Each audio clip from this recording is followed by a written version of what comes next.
Welcome back to The Local Show, a service of Gettys Federal Savings and Loan and Safe Harbor Wills and Trusts. The Local Show, featuring conversations with business owners, employees, and local business leaders about their successes, challenges, and reasons for doing business right here in Central New York. The Local Show, locally produced by Zoey Advertising. Now, here are your hosts, Tom and Steve. You found it, the place to be on the weekend. It's with Tom and Steve right here on The Local Show. We do appreciate you tagging along.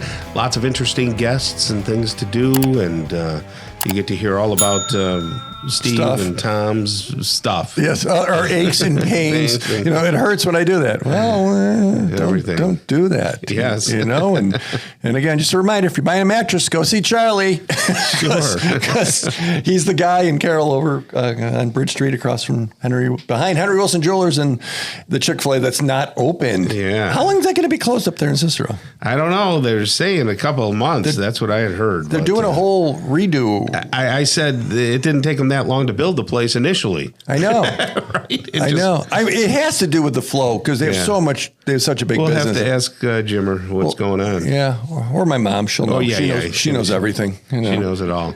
Hey, it's our pleasure to bring on somebody new to the show. Her name is Christy Hall. She is a clinical research coordinator at Velocity Clinical Research. How are you, Christy? I'm doing wonderfully today. Well, it's good to have you. Drive down from the North Country, and the leaves are beautiful. Is that where you reside? I live in the Pulaski area, but I drive into Syracuse. We work in East Syracuse at Brittenfield. Oh, yeah. Very nice place over there. It's a lovely drive down, and I don't miss having to go all the way into the city, which was what my former job was. We just had the gal on who owns the sports shop out there.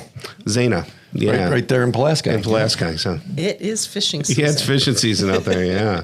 You're not kidding. So what is it that you actually do over there? Now, clinical research sounds very technical, very, clinical. Heady. Yeah. Well, what's your background?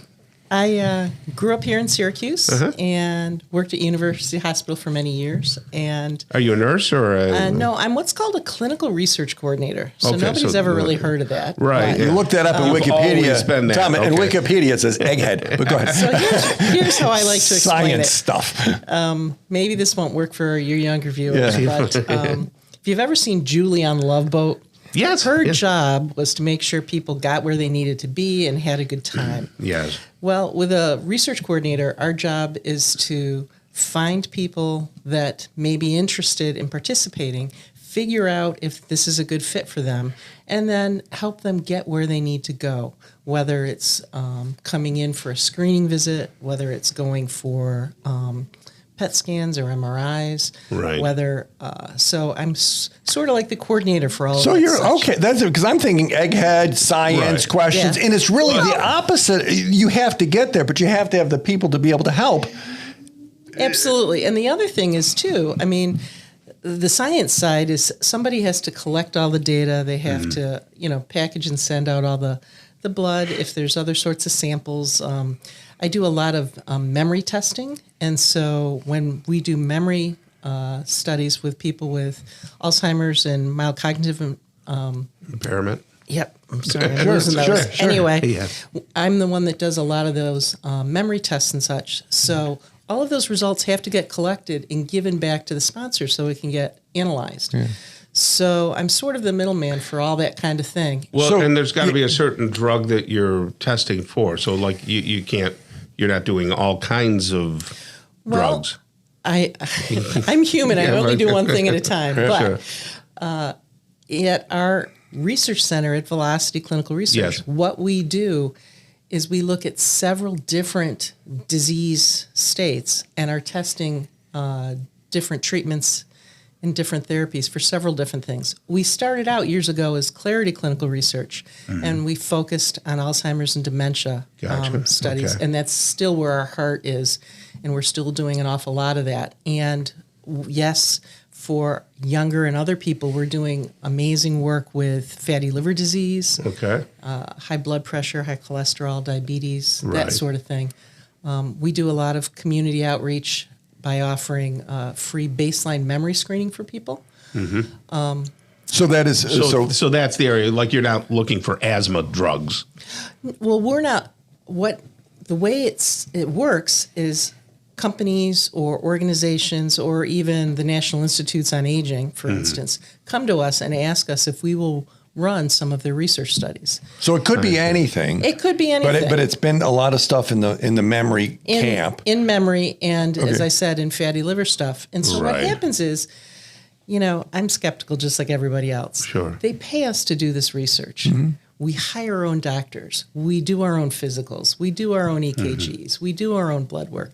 They may not like the results that we give them, but it's real and it's honest and it's us. And it's objective third party. Absolutely. So it's not like a push-pull. No, not a bit. Because some folks would say that. So if someone wanted to, why would someone want to participate in a clinical study? Because to me, it sounds like why would I want to do that? Well, I guess there's personal reasons, and then there's being part of the human race. Okay, so tell us both. Any medicine that you ever took was part of a clinical research study, except for aspirin. Aspirin never really went through formal clinical trials. And COVID.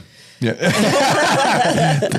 Well, we've helped to run COVID vaccines too. Okay, yeah. But so anyone that's ever gotten a medication, somebody ahead of them went through and was part of a clinical trial to figure out if it worked. Why would they do that? Are they doing it for the money? Are they doing it because they want to get healed? Are they doing it to help somebody else? It's a little bit of everything. If we look at the Alzheimer's treatments that we're doing right now, the studies that we're doing, right now there's very, very little that's FDA approved that can actually slow down, stop, or reverse Alzheimer's. Some of the treatments that we're trying now are being part of the clinical trials gives you a shot and a chance to try some of these treatments that may never hit the market, or if they do, it's probably going to be 2, 3, 5, 10 years from now. Right. So being able to have a chance to try some of these medications or some of these other treatments now, because some people don't have 2, 3, 4, 5 years. But do some people get a placebo? Absolutely. Well, then you'd be wasting your time. That's the problem I have. Well, if there's no treatment now, so there's nothing you could do otherwise, then having the chance to try a medicine or do the placebo, you're not keeping yourself or your loved one from any other treatment because there isn't another treatment. That's why there's a placebo. So in other words, you could sit in your chair and do nothing. Or Tom does that. Or I'm good at that. You could sit in your chair and say, I'm going to give it a shot. And if I get the medication, it may really help. And if part of the way to figure out if it really helps or not is that some people don't get it. So I'd be really bummed out if the person next to me was getting healed and I'd had the placebo. And hey, wait a second. You're bummed out anyway, Tom. Well, some of the studies, one of the oral medications we're testing for Alzheimer's is testing actually 3 different doses. So that means you got a 75% chance of getting the real medication and a 25% of placebo. So velocityclinical.com. People can find information about it. And also, you're speaking at the Living with Dementia conference that our friends at Senior Home Care, Sheila Ostrom, is involved in. Absolutely. And folks can register for that at SyracuseSenior.com. If they have someone that has memory issues or someone that's in that space or they're trying to take care of that person or a professional, go to that conference and you'll be there too. So thank you. And if you've got a loved one that is 55 and older and wants to have some baseline memory screening, that's one of the things I do. I mean, everyone tells you to go other places, but come to us for memory screening. Fabulous. Thank you, Christy, so much, and you have a great rest of the day, okay? Thanks very much. All right. Coming up next, we're going to have conversations with Diane Kupperman. She's the president and CEO of the Make-A-Wish Foundation. Vance Liederman is the senior VP of operations and the CFO of the Syracuse Crunch. Sean Dupree is the owner of Top Notch Roofing. And then we have attorney John Murphy, the owner of Safe Harbor Wills and Trusts, all coming up in hour number 2 of the local show, which starts really soon. Stick around.